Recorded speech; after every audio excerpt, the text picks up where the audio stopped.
नमस्कार दोस्तों, स्वागत है आपका आपके अपने चैनल ग्रीन बोर्ड स्टडी में। गाइस बहुत बहुत स्वागत है आपका, वेरी वेरी वेलकम। आज हम आपको पढ़ाने वाले हैं इंग्लिश ग्रामर का फ्यूचर कंटिन्यूअस टेंस। ओके, आज हम लोग क्या पढ़ेंगे? हम लोग पढ़ेंगे फ्यूचर कंटिन्यूअस टेंस।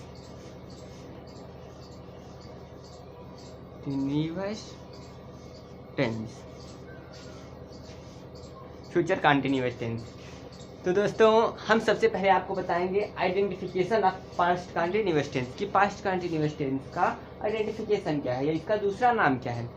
गाइस, हम आपको बताते हैं कि जो पास्ट कंटिन्यूअस टेंस है इसे हम पास्ट इम्परफेक्ट टेंस भी कह सकते हैं, क्योंकि ये अपूर्ण काल होता है। परफेक्ट मतलब पूर्ण काल और ये अपूर्ण काल है, तो इसे इम्परफेक्ट टेंस भी कहा जा सकता है। इसे हम फ्यूचर कंटिन्यूअस टेंस या फ्यूचर इम्परफेक्ट टेंस कहते हैं। चलिए आइए हम आपको इसकी आइडेंटिफिकेशन बताते हैं, इसका पहचान बताते हैं।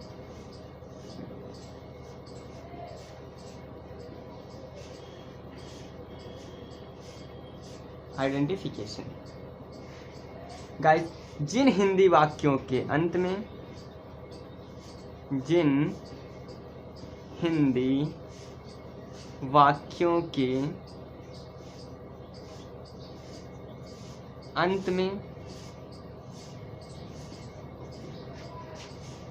रहेगा,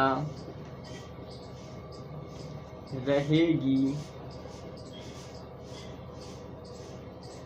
रहेंगे, रहूँगा आदि शब्द आते हैं,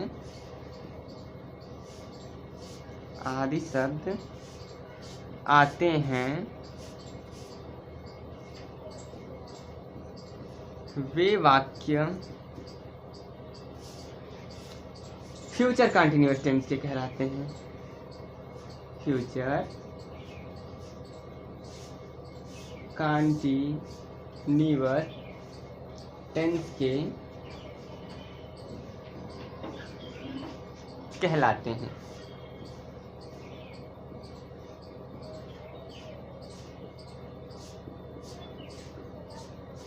जिन हिंदी वाक्यों के अंत में रहेगा, रहेगी, रहेंगे, रहूंगा इस तरह के शब्द आते हैं, वे वाक्य फ्यूचर कंटिन्यूअस टेंस के कहलाते हैं। जैसे में राम पढ़ता रहेगा, मैं सोता रहूंगा, तुम खाना पकाते रहोगे। ठीक है, तो जिसके लास्ट में रहेगा, रहेगी, रहेंगे या रहूंगा शब्द आएगा, हम तुरंत पहचानेंगे कि फ्यूचर कंटिन्यूअस टेंस है। ठीक है गाइस, आइए हम आपको इसकी स्ट्रक्चर बताते हैं। सबसे पहले इस टेंस में हम लिखते हैं सब्जेक्ट। सब्जेक्ट के बाद या तो विल या तो शैल, और उसके साथ एक और वर्ब बी जोड़े जाएंगे। ठीक, फिर इसके बाद हम इसके मेन वर्ब में आईएनजी जोड़ते हैं प्लस ऑब्जेक्ट प्लस अदर।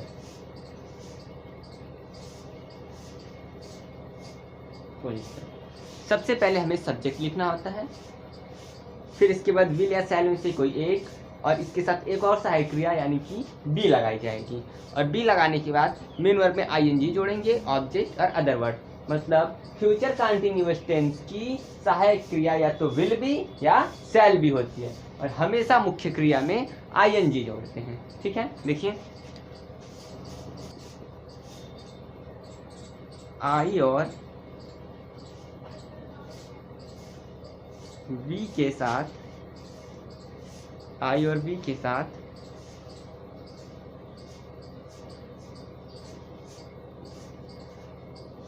सहायक क्रिया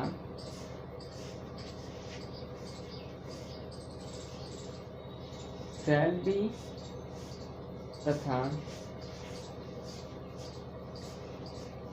अन्य सभी सब्जेक्ट के साथ, अन्य सभी सब्जेक्ट के साथ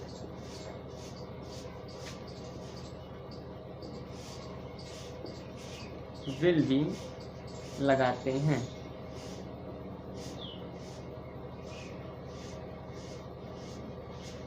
गाइस अगर हमारा सब्जेक्ट आई या वी हो, यानी कि मैं या हम आए, तो हम हमेशा सहायक क्रिया शैल भी लगाएंगे। और इसके अलावा कुछ भी ही, सी, इट, दे या फिर किसी का नाम, सिंगुलर नाम, प्लूरल कुछ भी आए, हम उन सभी सब्जेक्ट के साथ विल भी लगाएंगे। ठीक। और एक चीज़ हमेशा याद रखिएगा कि हमेशा मेन वर्ब में आईएनजी जोड़ते हैं, हमेशा मेन वर्ब में आईएनजी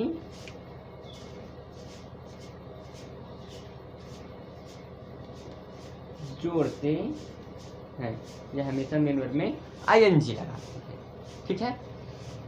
जिन हिंदी वाक्यों के अंत में रहेगा, रहेगी, रहेंगे, रहूंगा इस तरह का शब्द आएगा वो हमारा फ्यूचर कंटिन्यूअस टेंस का होगा। इसके अलावा आई और वी के साथ शैल भी, अन्य सभी के साथ विल भी लगाना है और हमेशा मेन वर्ब में आईएनजी जोड़नी है। हमें बस इतनी ही बात याद रखनी है कि आई और वी के साथ शैल भी, अन्य सभी के साथ विल भी और हमेशा मेन वर्ब में आईएनजी जोड़ना है। ठीक है दोस्तों। आइए हम आपको एग्जाम्पल लेके इसका ये अफर्मेटिव सेंटेंस, ये जो हमने आपको बताया, ये सकारात्मक है, स्वीकारात्मक है, ये साधारण है, तो हम आपको इसके सकारात्मक का पहले एग्जाम्पल बताते हैं, इसका उदाहरण बताते हैं। उदाहरण से अच्छे से समझ में आ जाएगा, फिर इसके इंट्रोगेटिव और नेगेटिव सेंटेंस को भी समझाएंगे। ओके, हम इसको इरेज कर देते हैं पहले।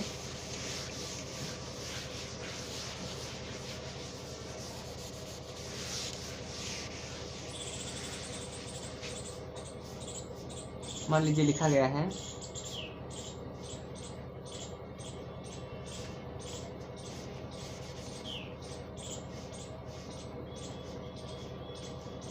किशन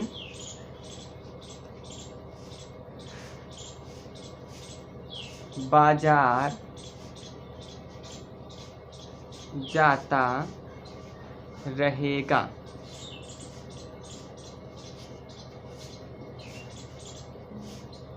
किसान बाजार जाता रहेगा मतलब किसान बाजार के लिए निकला है और जा रहा है, कंटिन्यू मतलब जाता रहेगा। ठीक है, ये फ्यूचर की बात है कि फ्यूचर में ये काम होगा तो कंटिन्यूअसली होता रहेगा। सबसे पहले हमें लिखना है सब्जेक्ट। सब्जेक्ट क्या है? किसान। किसान, क्योंकि आई और वी के साथ शैल भी लगाते हैं और बाकी सबके साथ विल भी लगाते हैं।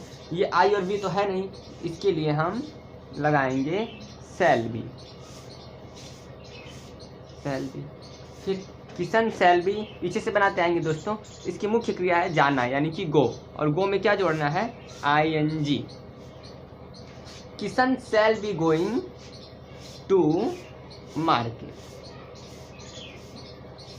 Full stop. Kishan shall be going to market. एक और एग्जांपल देखिए, मैं एक निबंध लिखता रहूँगा। मैं एक निबंध लिखता रहूँगा। कौन एक निबंध लिखता रहेगा? मैं मतलब आई। आई के साथ क्या लगाना है? आई के साथ हमें लगाना है शैल बी। गाइस ये रॉन्ग हो गया, यहाँ पे हमारा रहना चाहिए था विल बी।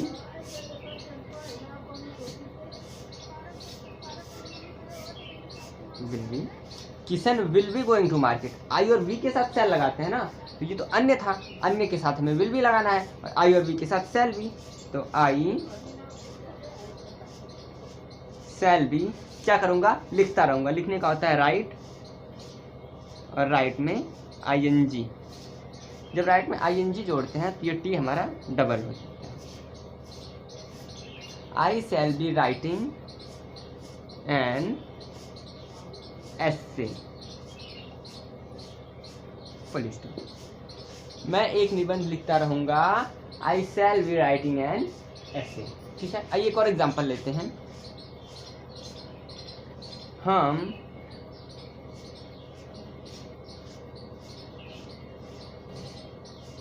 मैदान में हॉकी खेलते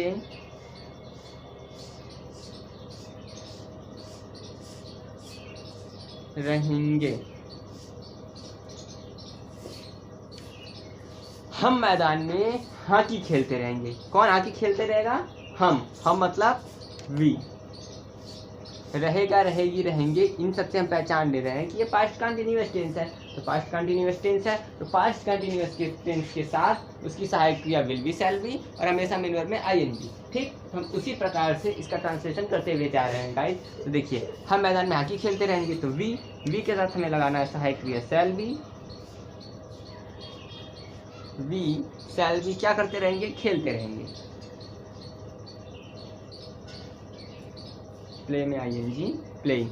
वी शैल बी प्लेइंग, क्या खेलते रहेंगे, हॉकी। कहाँ, मैदान में, यानी कि in the field.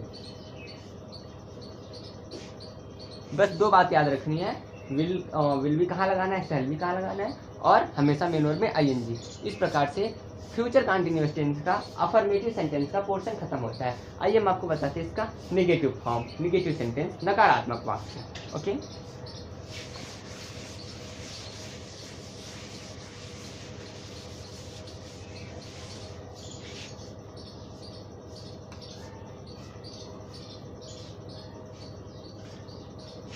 Negative sentence guys, जब किसी भी टेंस में दो या दो से अधिक सहायक क्रिया आ जाती है तो नॉट का प्रयोग पहली सहायक क्रिया के बाद और बाकी सबसे पहले कर देते हैं। यानी कि हमें नॉट का प्रयोग विल के बाद और बी से पहले, यानी विल और बी के बीच में या शैल और बी के बीच में करते हैं। देखिएगा,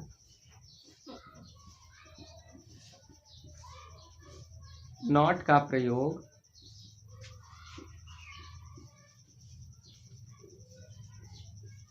विल शैल के बाद तथा बी के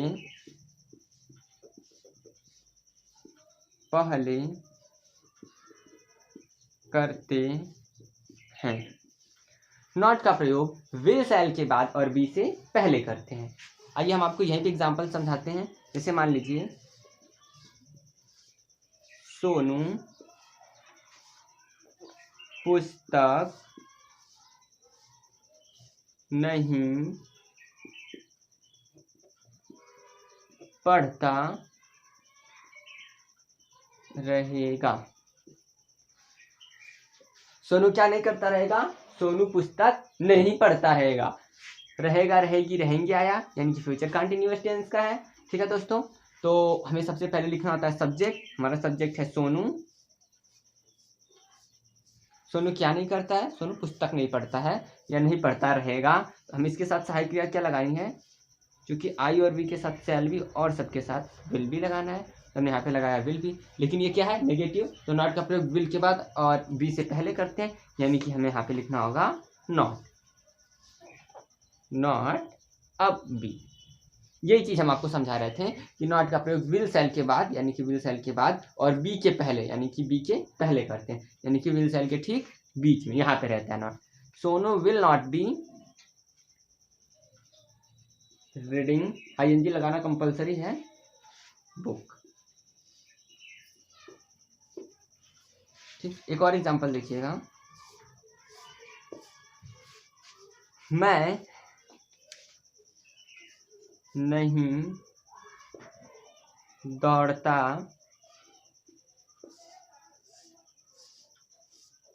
रहूंगा।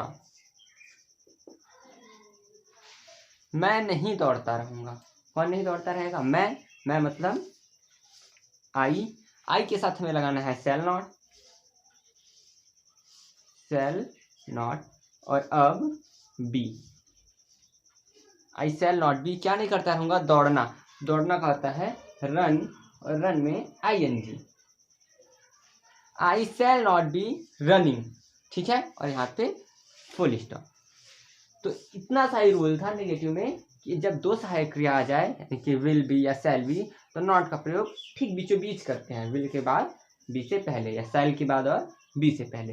ये रहा उसका एग्जाम्पल। आई होप गाइस कि आपको वीडियोज अच्छी लग रही होगी। और देखिए, हमने ग्रीन बोर्ड से ये वाइट बोर्ड कर दिया है, तो शायद इसमें और अच्छे से आपको दिख रहा होगा, अच्छे से समझ में आ रहा होगा। चौक चलाने पे जो थोड़ी सी खिचखिच होती थी, खुरखुराहट की आवाज़ आती थी, से मार्कर चलाने पे नहीं आ रही होगी, तो आपको अच्छा लग रहा होगा। प्लीज़ लाइक कमेंट और शेयर करते हुए चलिए आइए हम आपको इसका इंट्रोगेटिव सेंटेंस बताते हैं।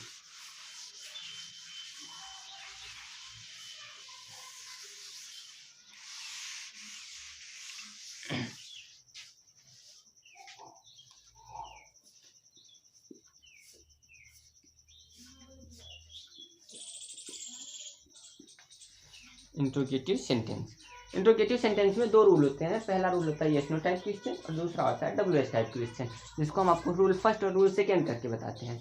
आइए देखिएगा। रूल फर्स्ट, यदि प्रश्न सूचक शब्द क्या, यदि प्रश्न सूचक शब्द क्या वाक्य में सबसे पहले आता है, सबसे पहले आता है, तो उसकी अंग्रेजी नहीं लिखते हैं। तो उसकी अंग्रेजी मतलब उसकी स्पेलिंग, जो भी उसकी स्पेलिंग होती है, नहीं लिखते हैं, नहीं लिखते हैं, नहीं लिखते हैं, बल्कि विल शैल का प्रयोग सब्जेक्ट के पहले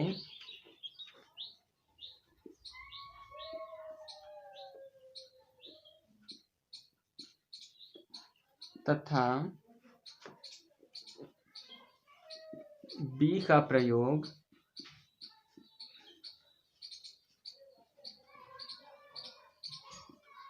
सब्जेक्ट के बाद करते हैं। यदि प्रश्न सूचक शब्द क्या वाक्य में सबसे पहले आता है तो उसकी अंग्रेजी नहीं लिखते हैं, बल्कि विल शैल का प्रयोग सब्जेक्ट के पहले और बी का प्रयोग सब्जेक्ट के बाद करते हैं। कहने का मतलब है कि अगर हमारी वाक्य में स्टार्टिंग में क्या जैसा शब्द पहले आ जाए, जैसे क्या तुम पढ़ते रहोगे, क्या तुम सोते रहोगे, क्या शेर दहाड़ता रहेगा, क्या चिड़िया उड़ती रहेंगी, क्या कुत्ते भौंकते रहेंगे, अगर कुछ इस तरह के वाक्य हमारे शब्दों में आएंगे, हमारे वाक्य में कुछ इस तरह के शब्द आएंगे, तो हमें उसकी स्पेलिंग नहीं लिखनी है। क्या का वाट होता है, लेकिन हमें नहीं लिखना है। नहीं लिखना है तो क्या करना है, जैसे हमारे पास विल बी शैल बी, ठीक, विल बी, विल एक सहायक क्रिया और बी दूसरी सहायक क्रिया, या शैल बी, मतलब हमेशा दो दो सहायक क्रिया का इस्तेमाल हो रहा है। तो जो पहली वाली सहायक क्रिया विल है या जो पहली सहायक क्रिया शैल है, उसको सब्जेक्ट के पहले यानी कि एकदम स्टार्टिंग में सबसे पहले लिख देंगे। सब्जेक्ट लिख के उसके बाद बी को जहां का तहां रहने देंगे, विल या शैल को सबसे आगे लेके चले आएंगे। ठीक है, जैसे देखिए, क्या कुत्ते अजनबियों को, क्या कुत्ते अजनबियों को भौंकते रहेंगे? क्वेश्चन मार्क, ये प्रश्न सूचक है इसलिए क्वेश्चन मार्क। क्या कुत्ते अजनबियों को भौंकते रहेंगे? रहेगा, रहेगी, रहेंगे यानी कि फ्यूचर कंटीन्यूअस टेंस। इससे हम टेंस पहचान लेंगे और सबसे पहले हम टेंस पहचान के तभी उसका अनुवाद करते हैं। ठीक है, तो देखिए स्टार्टिंग में आया क्या, तो जब प्रश्न सूचक शब्द क्या वाक्य में पहले आता है तो उसकी स्पेलिंग नहीं लिखते हैं। नहीं लिखते हैं तो क्या करते हैं, जो विल शैल है वो सब्जेक्ट के पहले और बी सब्जेक्ट के बाद ही। तो कौन नहीं भौंकता या कौन भौंकता है, कुत्ते, ये हमारा सब्जेक्ट। तो कुत्ते यानी कि डॉग, डॉग के साथ हमें विल भी लगाना होगा क्योंकि शैल भी तो सिर्फ आई वी के साथ लगाते हैं। तो यानी कि विल भी, तो विल हमें सबसे पहले लिख देना होगा, विल, अब subject dogs be, dogs will be नहीं, विल डॉग्स बी, भौंकना का होता है बार्क, आईएनजी कंपल्सरी आईएनजी लगाना है, will dogs be barking stranger question mark. Strangers मतलब होता है अजनबी। Will dogs be barking strangers. एक और एग्जांपल देखिएगा।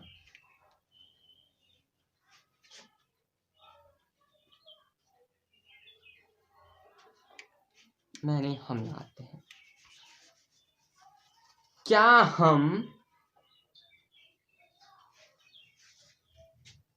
हम एक फल खरीदते रहेंगे?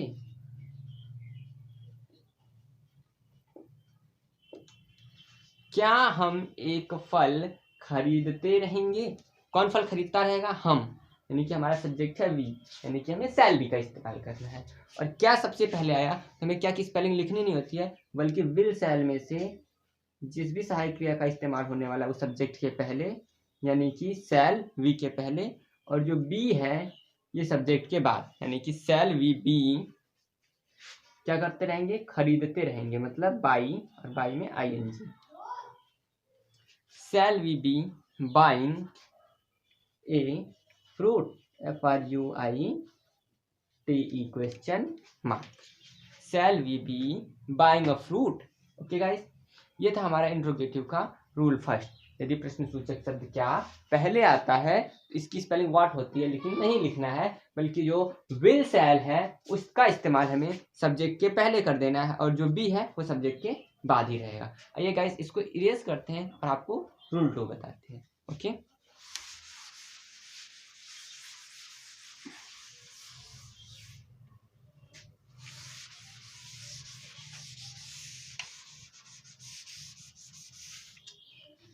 रूल 2 क्या है?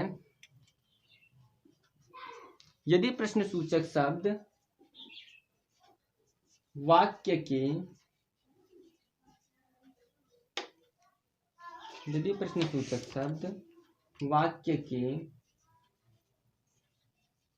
बीच में आता है, तो रूल फर्स्ट में पहले आता था और रूल सेकंड में बीच में आता है, तो उसकी अंग्रेजी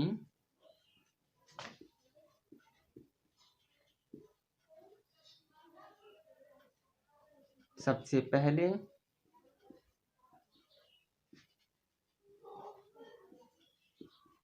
यदि प्रश्न सूचक शब्द क्या वाक्य के बीच में आता है तो उसकी अंग्रेजी सबसे पहले, फिर विल शैल, तब सब्जेक्ट, फिर बी लिखते हैं।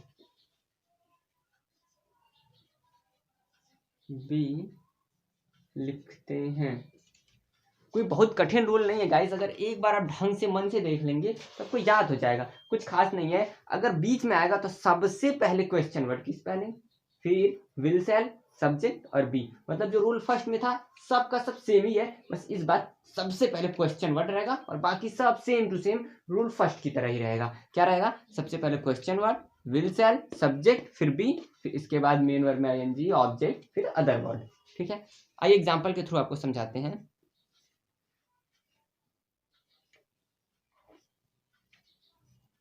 तुम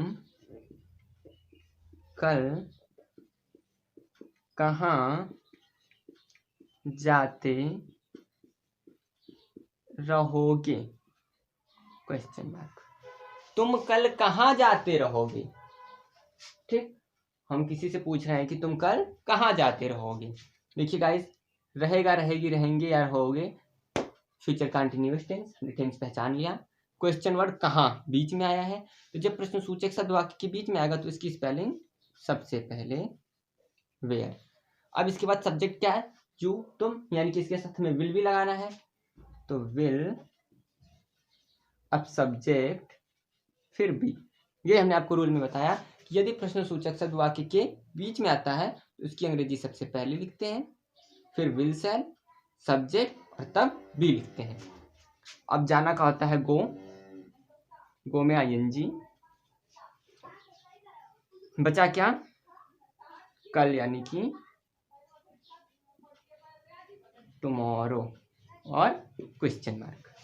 where will you be going tomorrow. आइए एक और एग्जांपल देखते हैं।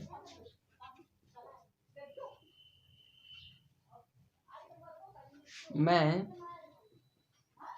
चारागाह में गाय क्यों चराता रहूंगा। मैं चारागाह में गाय क्यों चराता रहूंगा। कौन? मैं, सब्जेक्ट है मैं। और देखिए गाइस क्वेश्चन और आया वाक्य के बीचों बीच, और रहेगा, रहेगी, रहेंगे, रहूंगा, तो रहूंगा से पास्ट कंटिन्यूअस टेंस। ठीक है, तो हम पास्ट कंटिन्यूअस टेंस के सारे रूल्स को फॉलो करेंगे। अगर प्रश्न सूचक शब्द बीच में है तो इसकी स्पेलिंग सबसे पहले, यानी कि क्यों का वाई। इसके बाद मैं है तो मैं के लिए हमें सेल नॉट लगाना होता है, सेल बी लगाना होता है, सेल अब सब्जेक्ट और फिर B. Y shall I B, क्या करूंगा? चराऊंगा, यानी कि मेन वर्ब, और इसमें हमें जोड़ना है ING, grazing. Why shall I be grazing cow in the grassland. चारागाह को कहते हैं ग्रास लैंड, क्वेश्चन मार्क। हमने आपको क्या बताया, यदि प्रश्न सूचक शब्द वाक्य के बीच में आता है उसकी अंग्रेजी सबसे पहले लिखते हैं, फिर विल या सेल, फिर सब्जेक्ट, फिर बी, और फिर जो बचा है सब अदर। ओके, आई होप कि आपको फ्यूचर कंटिन्यूअस टेंस बहुत अच्छे से समझ में आया होगा। Please like, comment and share. धन्यवाद।